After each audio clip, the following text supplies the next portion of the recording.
السلام علیکم ورحمۃ اللہ وبرکاتہ۔ میرا نام ہے سید پرویز یمنی۔ آج الحمدللہ ہم لوگ بہت بہترین باتیں سماعت فرمائیں گے اور اس پر عمل کرنے کی کوشش کریں گے۔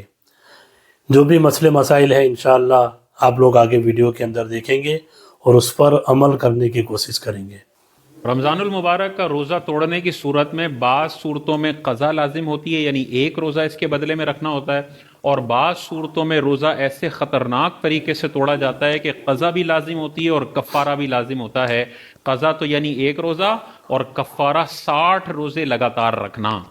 تو جہاں روزہ توڑنے کی وجہ سے قضا پلس کفارہ دونوں لازم ہو رہا ہے تو اس بندے کو 61 روزے رکھنے پڑیں گے، ایک روزہ اس کی قضا کے طور پر اور 60 روزے لگاتار کفارے کے طور پر۔ کفارہ تب لازم ہوگا جب روزہ توڑتے ہوئے یہ 8 چیزیں پائی جائیں، ایک بھی مسنگ ہوگی تو صرف قضا ہے، ایک روزہ اس کے بدلے میں رکھنا ہے، کفارہ نہیں ہے۔ وہ 8 چیزیں کیا ہیں؟ پہلی چیز ہے رمضان کا روزہ ہو ادا کا، لہذا اگر ماضی کے روزے رکھ رہا ہے قضا کے طور پر اس میں کفارہ نہیں ہے۔ کوئی نفل روزہ رکھ کے توڑ رہا ہے، اس میں کفارہ نہیں ہے۔ کفارے کا شرعی تصور صرف رمضان کے ادا روزوں میں ہوتا ہے۔ دوسری شرط ہے کہ رات میں نیت کی ہو۔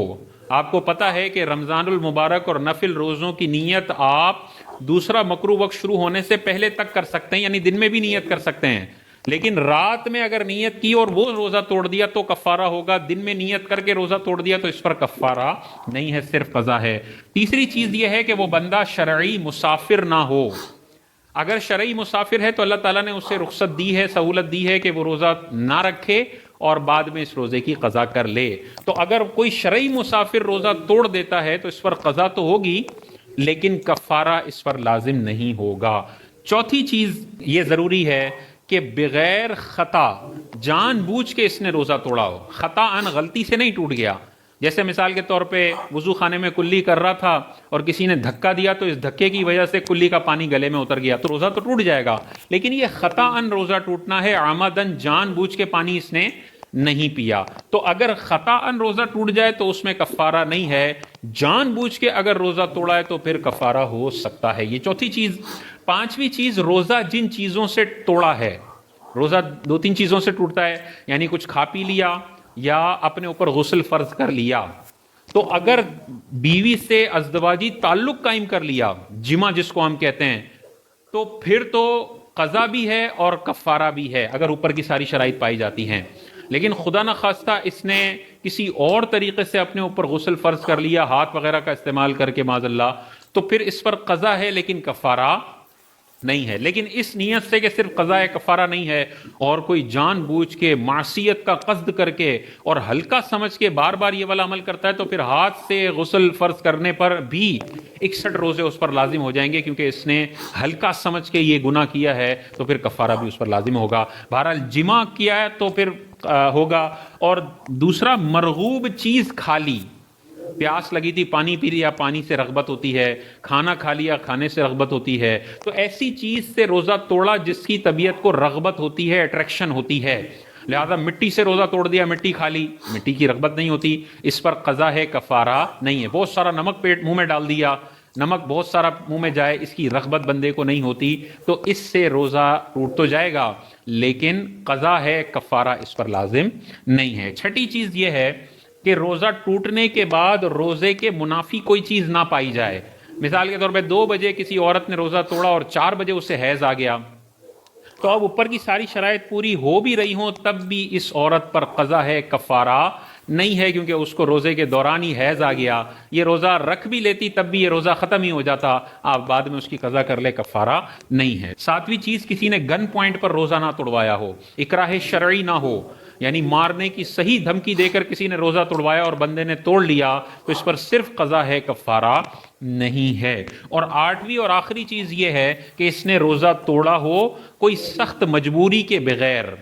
لہذا اگر سخت مجبوری ہے، بیمار ہو گیا ہے، پانی نہیں پیے گا تو ہلاکت کی طرف چلا جائے گا، تو پھر اگر یہ روزہ توڑتا ہے سخت بیماری اور مجبوری کی وجہ سے تو اب اس نے کوئی بہت بڑا جرم نہیں کیا، یہ بیچارہ مجبوری میں پھنسا ہوا تھا، تو اب اس پر صرف اس روزے کی قضا ہوگی، کفارہ نہیں ہوگا۔ یہ 8 چیزیں پوری ہوں گی تو یہ جرم بہت بڑا سمجھا جائے گا، اور اب اس پہ قضا کا ایک روزہ بھی ہے، اور کفارے کے 60 روزے لگاتار رکھنا بھی اس پر لازم ہے، درمیان میں گیپ نہیں آنا چاہیے۔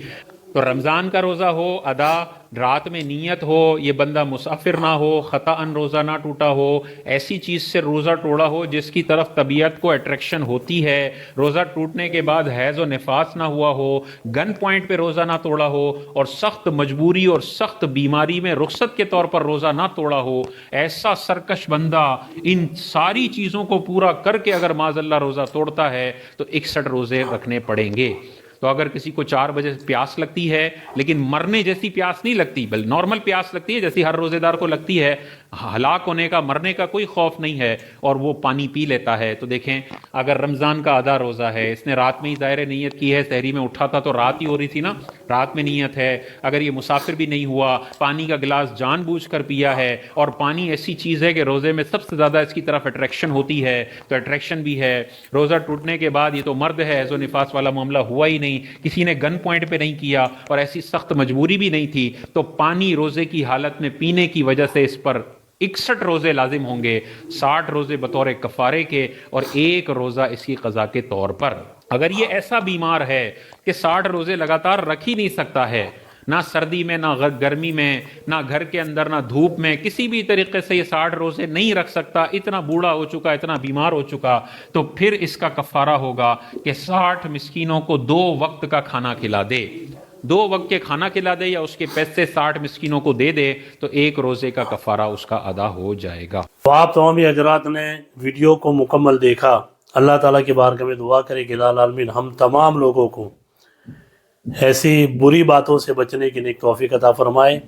اور اچھی باتوں پر عمل کرنے کی نیک توفیق عطا فرمائے۔ آپ تمام حضرات سے گزارش کروں گا ہماری ویڈیو کو زیادہ سے زیادہ لائک کریں، شیئر کریں، سبسکرائب کریں اور لوگوں تک پہنچائیں تاکہ لوگوں کو دین کی معلومات ہو سکے۔ السلام علیکم ورحمۃ اللہ وبرکاتہ۔